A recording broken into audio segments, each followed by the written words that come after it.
राधे राधे दोस्तों, कैसे हैं आप सब। हमारे YouTube चैनल में आपका स्वागत है। दोस्तों, नवरात्रि देवी दुर्गा का महापर्व माना जाता है।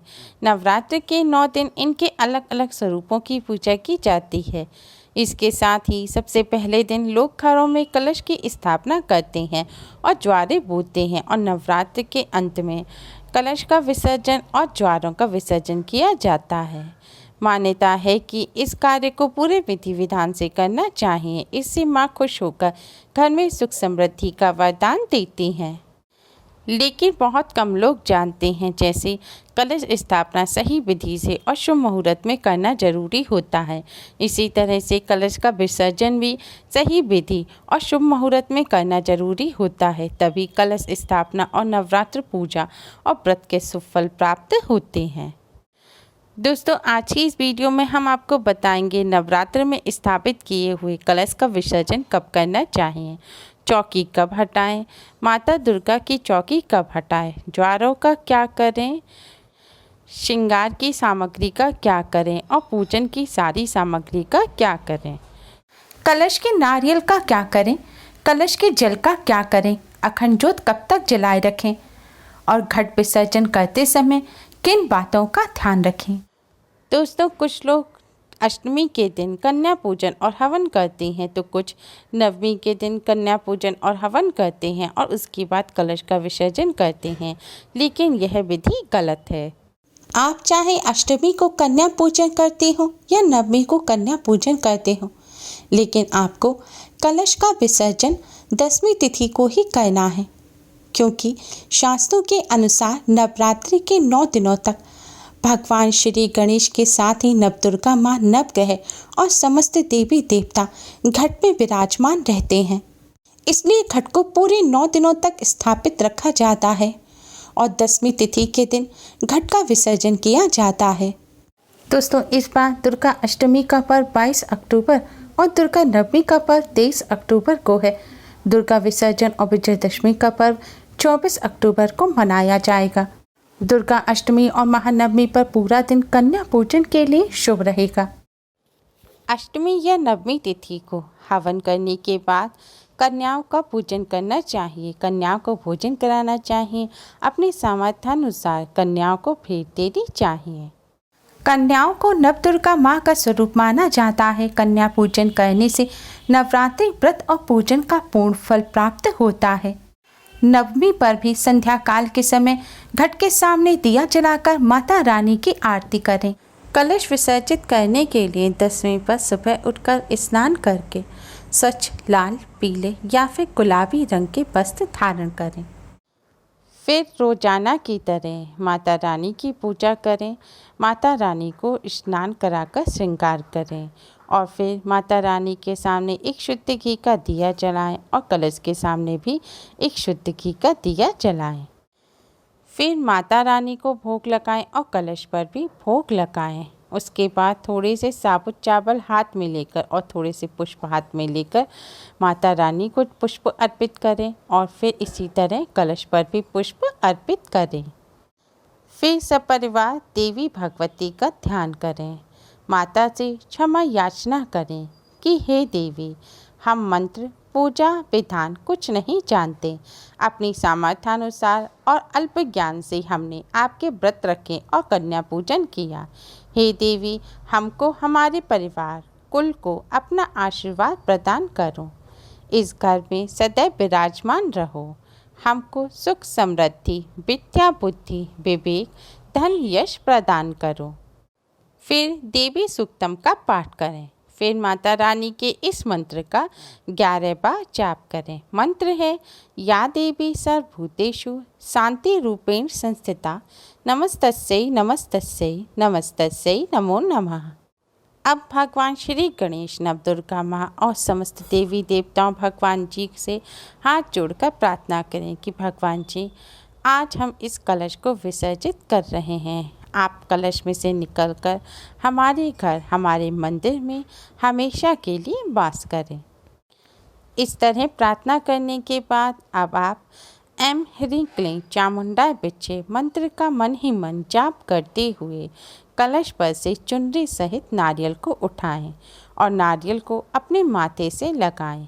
अब इस नारियल को चुनरी सहित अपनी माँ, पत्नी या बहन की गोद में रखें। ये नारियल माता रानी का आशीर्वाद होता है और बहुत पुण्य प्रतापी होता है। कलश के ऊपर से ढक्कन हटाकर कलश को उठाकर अपने माथे से लगाएं। अब कलश के जल को आम के पत्ते की सहायता से सबसे पहले अपने और अपने परिवार के ऊपर छिड़कें। इसके बाद आप रसोई घर में कलश के जल को छिड़कें, क्योंकि रसोई घर में माता लक्ष्मी का वास माना जाता है।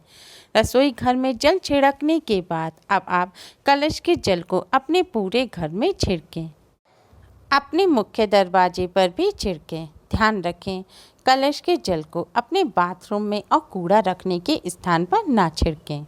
घर के मुख्य द्वार पर भी कलश के जल को जरूर छिड़कें।